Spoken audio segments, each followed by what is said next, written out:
L'association du chien existe depuis 25 ans. Là, ce sont 2 chiens d'assistance. Elisabeth avec son chien, c'est Faël. Et Léo avec son chien, c'est Rigolo. Non, Écolo. Excusez-moi. Écolo, pas rigolo. Bon, enfin, bref. Et puis, son chien, il a 4 ans, le chien Elisabeth. Et puis, 5 ans, le chien de Léo. Nous sommes famille d'accueil. Alors, famille d'accueil, on a le chien pendant 2 mois. Et pendant 16 mois, on lui apprend 32 commandes. Tous les 15 jours, c'est un éducateur qui nous apprend justement à éduquer le chien. Et au bout des 16 mois, on redonne le chien et il part dans un des 4 centres en France. Et là, ce sont des éducateurs spécialisés qui continuent l'apprentissage du chien. Et le chien apprendra encore 20 commandes. Donc, quand il est remis à la personne, le chien est remis gratuitement à toute personne. Et ces personnes-là, pour avoir un chien, ils sont obligés de faire un stage de 15 jours quand il a 2 ans, le chien. Et au bout des 15 jours, donc, on lui donne le chien. Voilà. Là, ce sont les chiens de travail. Il y a aussi les chiens d'éveil. Alors ça, c'est pour les jeunes autistes, trisomiques.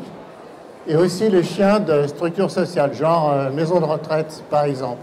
Là, c'est une personne qui est responsable du chien, qui vient le matin avec, qui repart le soir. Elle se sert du chien pour la faire marcher, et ainsi de suite. Voilà, le chien, donc, le chien revient à 13 600 €.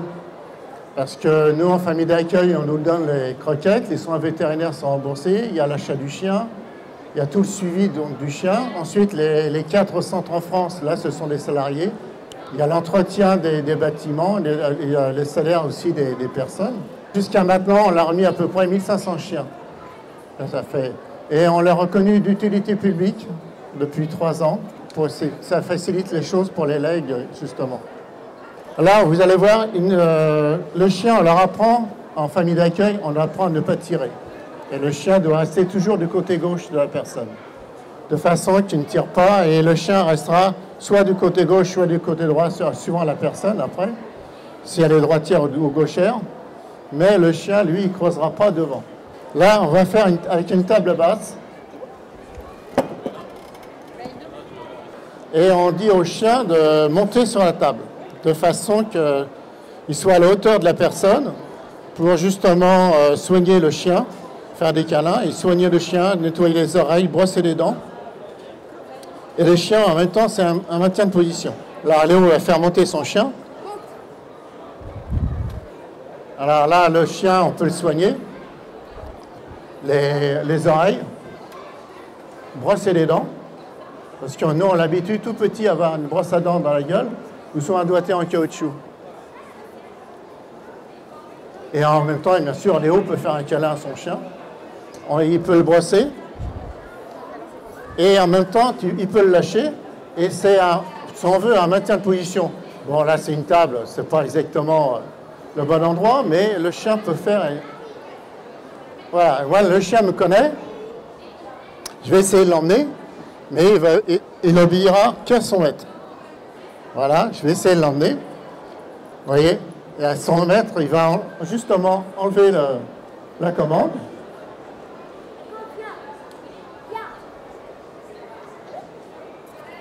Et le chien aussi, il peut ramasser sa laisse, justement, pour pas qu'elle traîne par terre.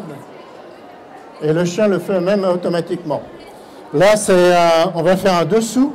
Au restaurant, par exemple, on dit au chien dessous, il se met sous la table et le chien ne bougera pas. Elisabeth va dire dessous à son chien. Faël, dessous. Faël, oui, dessous. Oui. C'est bien, mon chien. Alors là aussi, c'est un maintien de position. Donc, moi, je vais essayer de l'emmener avec moi. Vous voyez, le chien ne bougera pas. Alors, Elisabeth va justement retirer la commande. Vous voyez, le chien prend la laisse dans sa gueule, facilement. Alors, en famille d'accueil, on apprend au chien à ouvrir les portes. Là, on prend un placard de cuisine. On accroche une corde sur la porte. Après, bien sûr, la corde peut être sur une porte intérieure, extérieure, et le chien ouvrira la porte à son maître. Et il fermera aussi la porte. Alors Elisabeth, alors là aussi, ça peut être une porte de frigo. Et le chien, on dit à porte, il peut prendre même une bouteille de lait sans la percer. Là, il va prendre simplement sa gamelle. Tac, tac, tac. Tac.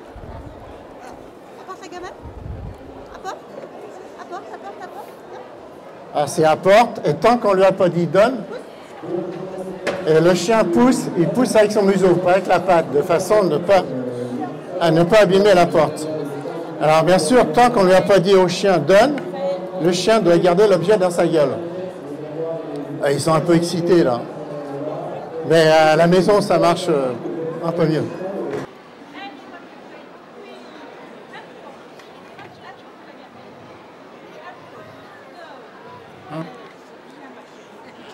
Il a soif.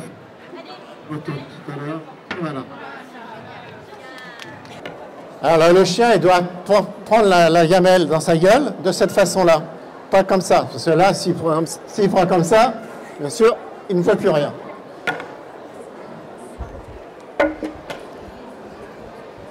Alors, bien sûr, ces chiens-là, ce sont des retrievers. On prend ces chiens, soit c'est des golden, soit des labradors. Ce sont des retrievers, ils rapportent le gibier, au lieu que ce soit le gibier, bien sûr, c'est des objets. Alors là, il peut ramasser même une carte bleue.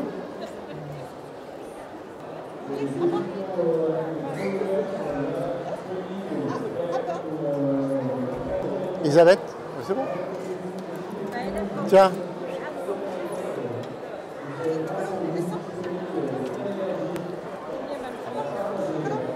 Vous voyez, il recrache la pièce sans difficulté. Jusqu'à maintenant, il n'y a aucun chien qui avait une pièce. Ne vous inquiétez pas. Alors, on va faire une transaction. Par exemple, Elisabeth ne peut pas rentrer dans le magasin avec son fauteuil parce qu'il y a une marche. Théoriquement, il y a encore 3 ans pour que ce soit fait, mais enfin bon. Et puis, donc, elle peut envoyer son chien dans le magasin avec le porte-monnaie dans la gueule. Et puis, le chien va lui ramener l'objet qui était acheté. Ouais, c'est...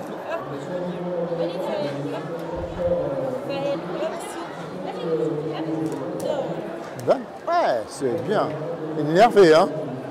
Non, allez, vas-y, fais-le remonter.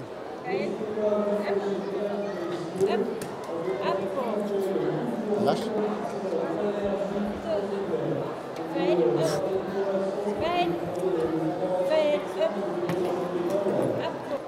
Alors bien sûr, toutes les commandes qu'il a apprises, la personne peut lui apprendre encore d'autres commandes. Hein. Ouais, c'est bien. Apporte. Ouais.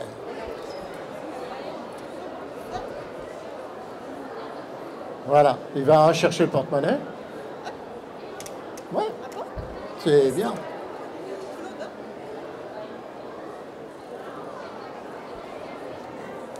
Alors, vous voyez, c'est un petit aperçu, hein, c'est pas... Et les chiens, bien sûr, on leur apprend à aboyer sur commande, et soit par le geste, soit par la voix.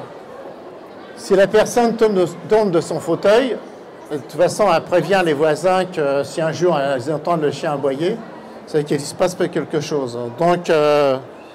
Donc les chiens souvent, enfin les voisins ont souvent le double de clé et ils viennent viennent aider les personnes. Alors on va faire aboyer les chiens.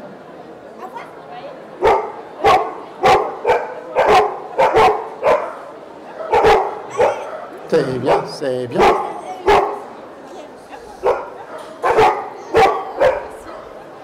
C'est bien.